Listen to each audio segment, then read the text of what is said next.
Hai guys, welcome my YouTube channel. Kembali lagi di channel aku dan Nuha. Di video kali ini aku bakalan nge-share ke kalian. Kalian pasti udah tahu ya apa yang bakalan aku share, karena kalian bisa lihat di thumbnail yang udah aku buat. Dan ya benar sekali, aku mau buat video tentang kupas tuntas beasiswa bidik misi. Yeay, hore. Jadi di video kali ini aku bakalan ngejelasin ke kalian apa sih itu beasiswa bidik misi, kemudian apa aja sih fasilitas yang kita dapat kalau kita menerima beasiswa bidik misi tersebut, dan apa aja syarat dan ketentuan untuk kita yang mau mendapatkan beasiswa bidik misi tersebut. Oh iya, dan masih banyak lagi ya guys info-info mulai gimana cara pendaftarannya. Jadi untuk kalian stay tune terus ya guys. Oke, jangan lupa di like, komen, dan subscribe channel ini guys. Oke?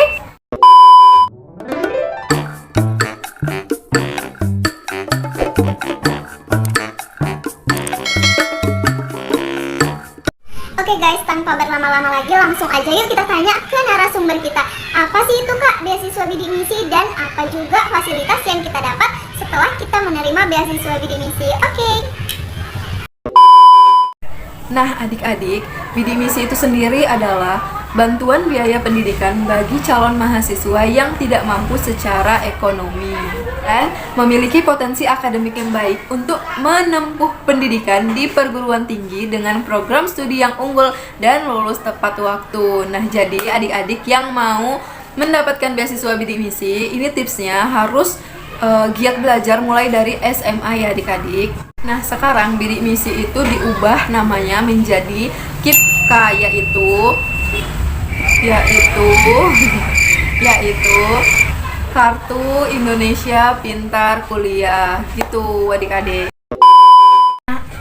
Nah untuk fasilitas yang kita dapat dari beasiswa bidik misi itu, yang pertama kita dibebaskan biaya pendaftaran, baik itu kita melalui SNM ataupun kita melalui SBM, dan biaya penetapan lain oleh perguruan-perguruan tinggi yang telah kita pilih.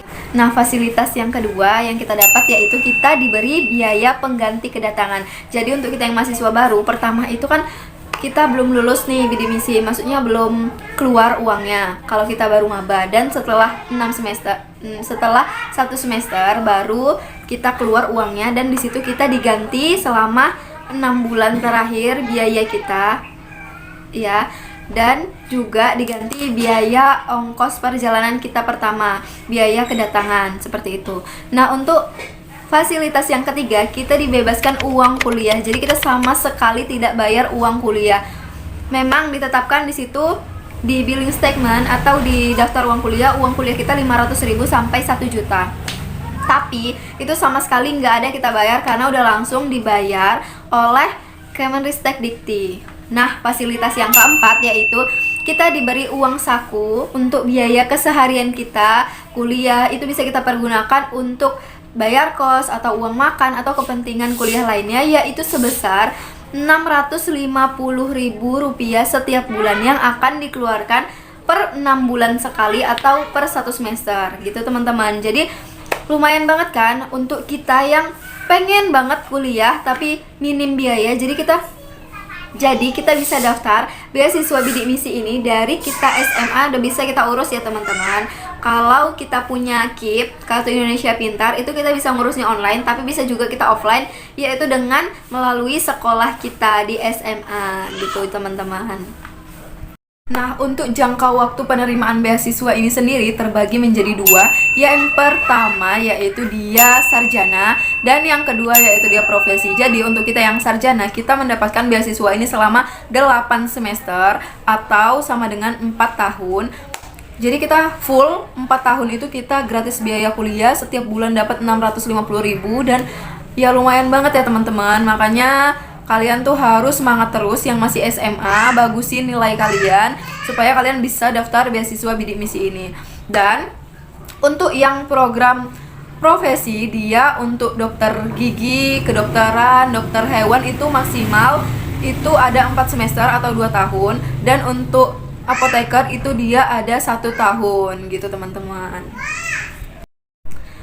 Oh iya teman-teman, dan aku juga mau ngasih tahu untuk kalian yang mau daftar beasiswa ini, kalian tuh benar-benar harus telaten dan harus sabar mulai dari ngisi data, melengkapi berkas-berkas, karena pengalaman aku sendiri, dulu teman-teman aku banyak yang mundur untuk apa ya, untuk ngikutin beasiswa ini karena berkasnya yang harus kita lengkap itu banyak banget dan harus butuh waktu yang nggak 1 hari selesai itu nggak, atau seminggu selesai itu mungkin, tapi benar-benar harus teliti dan telaten, harus sabar. Jadi untuk kalian yang mau menerima beasiswa ini, karena beasiswa ini lumayan besar ya kan, dan sampai kita tamat gitu loh, jadi ya harus adalah feedbacknya, memang harus ribet sedikit ngurus berkasnya. Sebenarnya nggak ribet tapi harus sabar aja karena banyak banget tahapannya.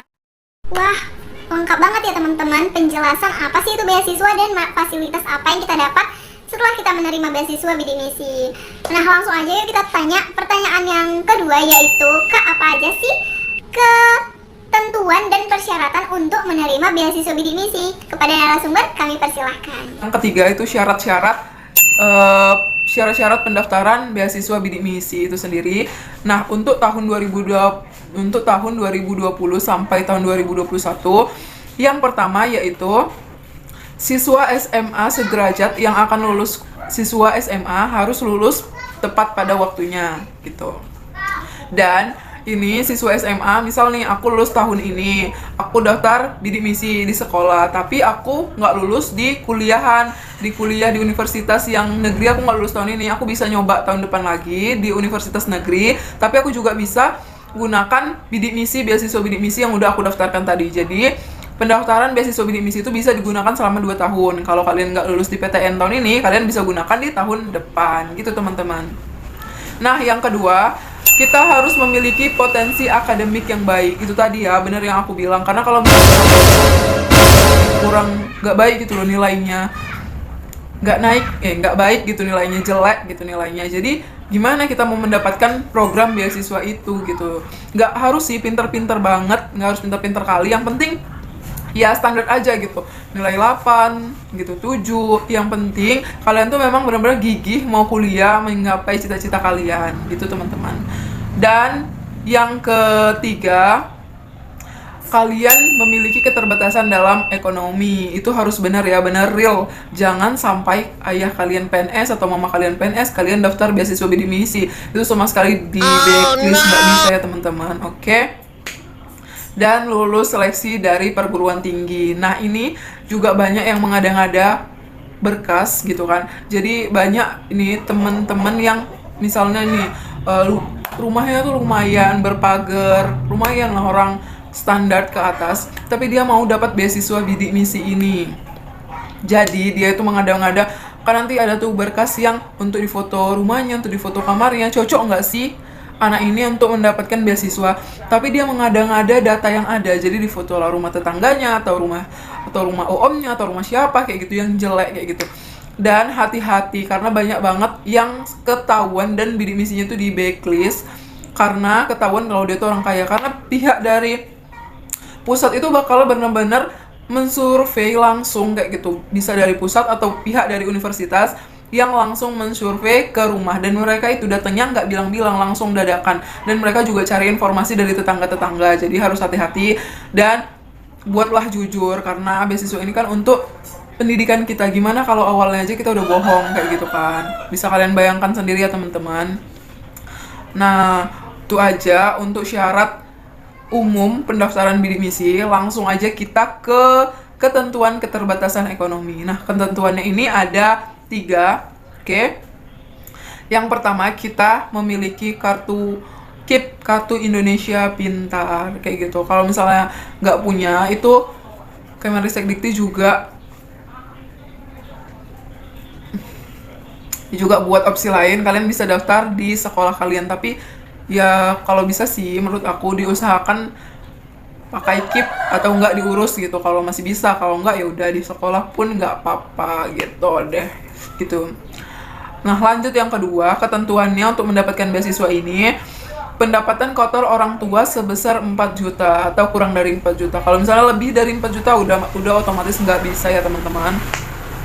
Dan yang ketiga, pendapatan kotor gabungan orang tua banyaknya anggota. Gini, Salah. Dan yang ketiga, pendapatan kotor gabungan ayah dan ibu udah dibagi jumlah berapa banyak anggota keluarga gitu. Jadi maksimal itu ada 750.000 per anggota keluarga. Ngerti nggak maksudnya? Maksudnya tuh gini, misalnya ayah sama mama itu pendapatannya dua-dua digabungin jadi 5 juta. Nah, satu keluarga itu ada misalnya 5 orang. Nah, ya udah 5 juta dibagi 5 orang kayak gitu. Sama dengan berapa? Sama dengan 1 juta ya setiap bulan kayak gitu. Berarti itu nggak bisa. Tapi kalau dia 5 juta dibagi anggota keluarganya itu ada 10. Nah, itu 500.000. Berarti bisa teman-teman. Nah, kayak gitu caranya. Oke. Nah, saya kembalikan kepada Kak Desri. Nah, gimana teman-teman? Untuk video kali ini cukup sampai sekian dulu ya untuk cara pendaftarannya. Next video bakalan aku buat, oke? Nah, terima kasih telah menonton. Jangan lupa di like, di komen di bawah, dan subscribe channel ini guys. Thank you for watching. Assalamualaikum warahmatullahi wabarakatuh.